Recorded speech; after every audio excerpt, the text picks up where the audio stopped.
उनके बड़े बड़े नेताओं को जो सबसे बुजुर्ग में से ठीक चीज के धक्के मार के कोने में कर दिया जाता है ना, उसके बाद भी अगर वो समझना नहीं चाहते, अगर वो अपमान को इज्जत समझ रहे तो मैं क्या कर सकता हूं। इज्जत तो दिखती है, इज्जत इस मंच की गवाही है, इज्जत किसे कहते हैं। वरना आप देख लो, अभी 15 दिन नहीं हुए ऐसे कौनी मार मार के वहां कोने में ले गए। बताओ लेगे नहीं लेगे, बताओ। तो ये तो दिखती है अपने आप। मैं ये कह रहा हूं, इतनी बड़ी आबादी को नकार के और आप ये कहते हैं कि वो आपको वोट भी देती रहे, ये तो इनकी ईमानदारी जो सत्ता में बैठे हैं, इस समय इनसे मुकाबला है। मैं किसी और दल पे बात नहीं करना चाहता, मैं तो सत्ता से बात करना चाहता हूं, और इसलिए नहीं करना चाहता क्योंकि उनकी हमारी लड़ाई नहीं, ये तो हमारे लोग हमारे लोग गुमराह। वरना हमको जिस तरह से उनके बड़े बड़े नेताओं को जो सबसे बुजुर्ग में से ठीक चीज के धक्के मार के कोने में कर दिया जाता है ना, उसके बाद भी अगर वो समझना नहीं चाहते, अगर वो अपमान को इज्जत समझ रहे तो मैं क्या कर सकता हूं। इज्जत तो दिखती है, इज्जत इस मंच की गवाही है, इज्जत किसे कहते हैं। वरना आप देख लो, अभी 15 दिन नहीं हुए ऐसे कौनी मार मार के वहां कोने में ले गए। बताओ लेगे नहीं लेगे, बताओ। तो ये तो दिखती है अपने आप। मैं ये कह रहा हूं, इतनी बड़ी आबादी को नकार के और आप ये कहते हैं कि वो आपको वोट भी देती रहे, ये तो इनकी ईमानदारी है। मैं, हमारे वसीम साहब खड़े हैं और नईम साहब खड़े हैं, मैं ये कह रहा हूं, नकारात्मक राजनीति आपको इस देश को लेकर डूबेगी। मेरी बात को आप याद रखें।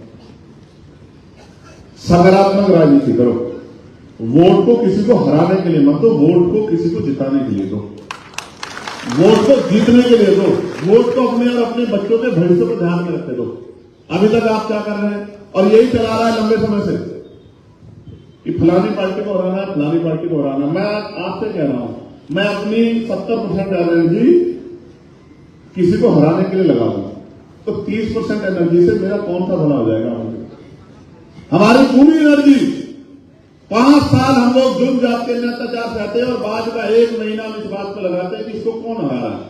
मैं ये कह रहा हूं, जब तक आप कुर्सी पर नहीं बैठोगे, जब तक आपके बच्चे पटवारी, सेक्रेटरी, पुलिस, सीआरपीएफ का जवान, सीएसएफ का जवान, एडीएम, डीएम, एसडीएम नहीं बनेगा, सीओ, एसपी, डीएसपी नहीं बनेगा, एडीजे, डीजे नहीं बनेगा, तो आपको कैसे लगता है कि वो आपके साथ न्याय कर पाएंगे। आज भी तो अधिकारी तो आज भी है या नहीं है, बताओ कुर्सियों पे है या नहीं है। अधिकारी भी है, सरकार भी है, फिर क्यों कह रहे हो कि बुलडोजर चल रहा है, फिर क्यों कह रहे हो अन्याय हो रहा है। क्योंकि जिस सोच के लोग बैठे हैं कुर्सी पे, बाबा साहब अम्बेडकर ने संविधान को सौंपते हुए कहा था कि मुझे शंका है, मुझे शंका कि संविधान कितना भी अच्छा क्यों ना हो, अगर चलाने वाले हाथ अच्छे नहीं होंगे, उनकी नीयत अच्छी नहीं होगी, उनकी नीति नहीं अच्छी होगी, तो अंत तक संविधान बुरा साबित होगा। उन्होंने कहा संविधान कितना भी बुरा क्यों ना हो, चलाने वाले हाथ अच्छे होंगे, उनकी नीति अच्छी होगी, उनकी नीयत अच्छी होगी, तो अंत तक संविधान अच्छा साबित होगा। आज ही हमारे सामने मुसलमान के साथ साथ पिछड़े वर्ग के लोग कितने बुरे दौर में आते हैं। कथा कर दी, क्यों साहब आपको पता है कथा कर दी थी इटावा में, तो चोटी काट दी,